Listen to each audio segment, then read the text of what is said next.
அனைவருக்கும் வணக்கம். இது உங்கள் கிருத்திக் டிவி. இன்றைக்கி நம்ம பார்க்க போகிறது வந்து 5th standard science term 1 unit 1 organ சிஸ்டம்ஸில் வந்து அதோட சப்பில் வந்து nervous system. Nervous system is an integration of nerves and they are composed of specialized cells called neurons. The human nervous system is divided into the following: central nervous system CNS, peripheral nervous system PNS. nervous system நரம்பு மண்டலம், அதில் வந்து பல நரம்புகள் வந்து இன்டகிரேட்டடாக இருக்குது. அது வந்து ஸ்பெஷலைஸ்டு செல் கால்டு நியூரான்ஸ் அப்படின்ற செல்லால் ஆனது. இதை வந்து இரண்டாக பிரிக்கிறாங்க ஹியூமன் நர்வஸ் சிஸ்டமை. சென்ட்ரல் நர்வஸ் சிஸ்டமாகவும் பெரிஃபரல் நர்வஸ் சிஸ்டமாகவும் பிரிக்கிறாங்க. Central nervous system. Central nervous system consists of the brain, the spinal cord and the nerves. Central nervous system வந்து என்னென்ன இருக்குது? பிரெயின் இருக்குது, ஸ்பைனல் கார்டு இருக்குது, அதுக்கடுத்து நர்வ்ஸ் இருக்குது. Brain. We use our brain to think, read and write. The brain is covered by 3 membranes called meninges. They are dura mater, arachnoid membrane and pyometer. The meninges protect the central nervous system from mechanical shock. It is made up of 8 immovable bones. The brain is made up of millions of functional units called neurons. என்ன சொல்கிறாங்க? Brain வந்து எதுக்காக நமக்கு பயன்படுது? யோசிக்கிறதுக்கும் வாசிக்கிறதுக்கும் எழுதுறதுக்கும் பயன்படுது.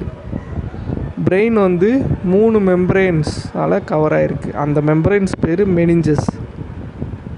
அதில் வந்து டியூரா matter, ஆர்கனாய்டு membrane, பயாமீட்டர், இது 3மே இருக்குது. இந்த மெனிஞ்சஸ் வந்து என்ன பண்ணுது? சென்ட்ரல் நர்வஸ் சிஸ்டத்தை வந்து மெக்கானிக்கல் ஷாக்கில் இருந்து பாதுகாக்குது. அதே மாதிரி இது வந்து 8 இம்மூவபிள் போன்ஸால் ஆனது. இந்த பிரெயின் வந்து millions of functional units called நியூரானால் ஆனது. Human brain is divided into 3 major parts: forebrain, midbrain and hindbrain. Forebrain. The forebrain consists of cerebrum, thalamus and hypothalamus. It is the largest part of the brain. It is the center of the human memory. It is responsible for intelligence, imagination and reasoning. forebrainல என்னென்ன வருது? Cerebrum வருது, thalamus வருது, hypothalamus, இந்த 3 பாகங்களும் வருது. இந்த forebrain தான் பிரெயினோட largest part. இதுதான் ஹியூமனோட மெமரிக்கு சென்ட்ரான பிளேஸு. இந்த forebrain தான் நம்மளோட அறிவுத்திறமைக்கும் நம்மளோட கற்பனைக்கும், நம்ம கொஸ்டின் கேட்குறோம்ல எதனால் எப்படி என்னன்னு சிந்திக்கிறோமே, அதுக்கு முக்கியமான காரணங்களாக அமையுது. மிட்பிரெயின். It lies behind the cerebrum. It coordinates the movements of the muscles of the body. It regulates vision, hearing, sleep and body temperature. மிட்பிரெயின் எங்கே இருக்குது? அது வந்து செரிப்ரத்துக்கு பின்னாடி இருக்குது. அது என்ன பண்ணுது? மசில் மூமெண்ட்டை வந்து கோஆர்டினேட் பண்ணுது. அது வந்து பார்வைக்கு, அப்புறம் நம்ம கேட்குறதுக்கு, நம்மளுக்கு யாராவது பேசுனாங்க கேட்குறதுக்கு, தூக்கத்துக்கு, அப்புறம் பாடி டெம்பரேச்சரை ரெகுலேட் பண்ணுறதுக்கு வந்து மிட்பிரெயின் யூஸ் ஆகுது. ஹைண்ட்பிரெயின். The hindbrain comprises of pons and medulla oblongata. It is also called the brain stem.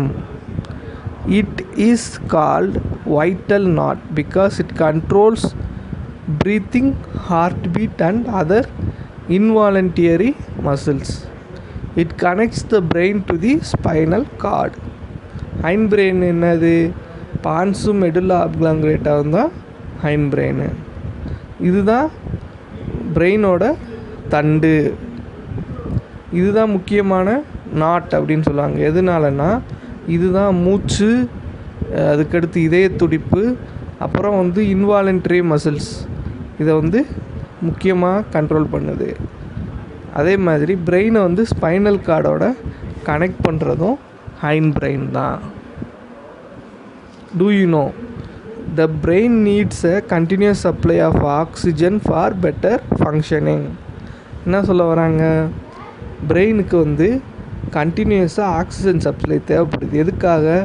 Brain function நல்லா நடக்கிறதுக்காக தேவைப்படுது. The brain loses the ability to function when it does not get oxygen for more than 4 minutes. 4 நிமிஷத்துக்கு மேலே oxygen பிரெயினுக்கு கிடைக்காம போச்சுன்னா அது function ஆகிற எபிலிட்டியை லூஸ் பண்ணிடுது. Enough sleep and healthy food increases the efficiency of our brain. என்ன சொல்கிறாங்க? நல்ல தூக்கமும் நல்ல நம்ம சாப்பிட்ற ஹெல்த்தி ஃபுட்டும் பிரெயினோட எஃபிஷியன்சியை நல்லா டெவலப் பண்ணுது அப்படின்னு சொல்கிறாங்க. Spinal cord. Spinal cord is a long tube-like structure which extends from the brain. It lies within the backbone of our body. Spinal கார்டுன்றது லாங் டியூப்-லைக் ஸ்ட்ரக்சரு, பிரெயின்லேருந்து எக்ஸ்டெண்ட் ஆகுது, நம்ம பேக் போனுக்குள்ளே அது இருக்குது அப்படின்னு சொல்கிறாங்க. இப்போ நெக்ஸ்ட் வீடியோவில் நம்ம பெரிஃபரல் நர்வ் சிஸ்டத்தை பற்றி பார்க்கலாம். தேங்க்யூ. நம்ம சேனலை கிருத்திக் டிவி சேனலை ஷேர் பண்ணுங்கள், சப்ஸ்கிரைப் பண்ணுங்கள், பெல் பட்டன் கிளிக் பண்ணுங்கள். தேங்க்யூ.